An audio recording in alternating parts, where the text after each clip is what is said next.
Assalamualaikum warahmatullahi wabarakatuh. So hari ini saya akan sharekan apa yang best sangat belajar ulum Quran.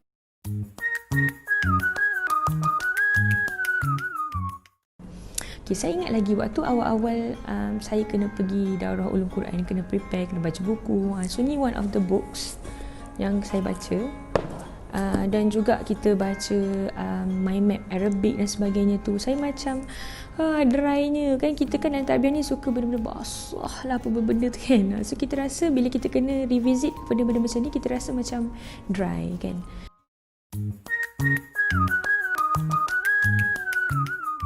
Sebenarnya tidak sama sekali. Bila hari kejadian, hari daurah tu, bila kita sama-sama belajar balik dengan fikrah yang kita ada sekarang, dia sebenarnya buat kita akan jadi value Al-Quran ni.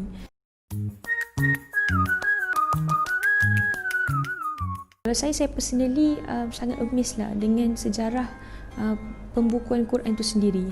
Macam mana mushaf Quran ni, dia dulu bukanlah macam ni seketul, tapi dia dulu diwariskan kepada kita dengan effort yang sangat-sangat kita kata apa, tak mampulah kita nak balas effort yang sangat besar. Sebab apa? Sebab dulu kita tahu Al-Quran ni dihafaz oleh para sahabat kan. Kemudian bila perang, para hufaz banyak yang syahid, maka barulah ada urgensi untuk menuliskan Al-Quran. So diorang tulis tu bukan macam kita atas kertas senang kan, tapi mereka tulis tu atas kayu, atas batu, kena ukir, kena pahat kan. So effortful lah sangat-sangat demi untuk mewariskan Al-Quran kepada generasi seterusnya. Itu kita lah kan, ikhwannya, sahabat-sahabat dan saudara yang dirindui oleh Rasulullah kan. Hatta kita belum lahir lagi pada waktu tu. Kemudian bila Islam berkembang, expand from time to time, para khalifah semua always alert dengan keperluan umat kan. Macam contoh bila dia tengok ada umat, macam bila orang bukan orang ajam, orang bukan Arab masuk Islam, mula tak kenal, tak reti, macam confused macam mana nak baca. Sebab tulisan dulu dia macam sin tu garis panjang, sin ke shin ke apa, tak ada titik kan. Ha ke ha ke jim ke ba ke ta ke sa, semua pun sama kan. So hebatlah orang terdahulu. Kemudian barulah diinventkan titik-titik, baris-baris kan. Kemudian di zaman kita lagi mudah, tak reti tajwid, ada color, tak reti baca, ada ballpen keluar suara kan. So atas reason apa lagi untuk kita tidak mendekati dan mendalami Al-Quran. Orang zaman dulu tak ada tafsir, diorang lah yang buat tafsir. Kita tafsir dah berlambat kan, cuma kita yang tak baca kan. So how far kita sebenarnya put effort untuk memahami dan mendalami Al-Quran, sedangkan di zaman kita terlalu banyak resources.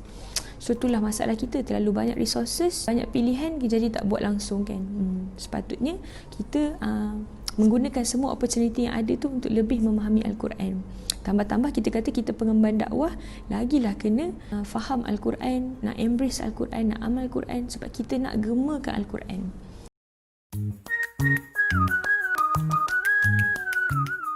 Bestnya bila mana kita benar-benar menjadi Quran people. Sebab Al-Quran ni by default dia adalah benda yang hebat dan menghebatkan.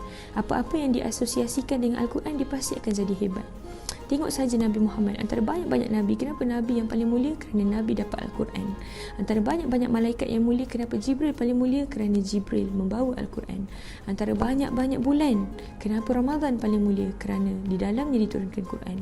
Dan antara banyak-banyak malam, malam yang paling mulia adalah Lailatul Qadar. Kenapa? Kerana itu adalah malam diturunkan Al-Quran. Maka kita dapat satu sifir dari situ. Kalau kita nak jadi hebat, maka asosiasikan diri kita dengan Al-Quran. Maka kita akan jadi hebat di pandangan Allah, insya-Allah.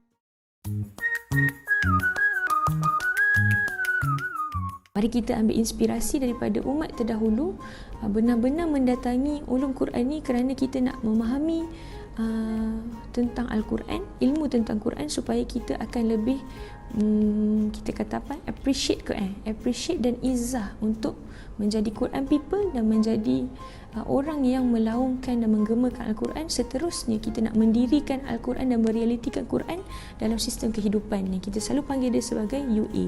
Jomlah kita sama-sama belajar ulum Quran dengan penuh semangat, walaupun muktamar kita online, muktamar new norm. Okay? So jangan malas-malas, jangan mengantuk-ngantuk. Stay tune.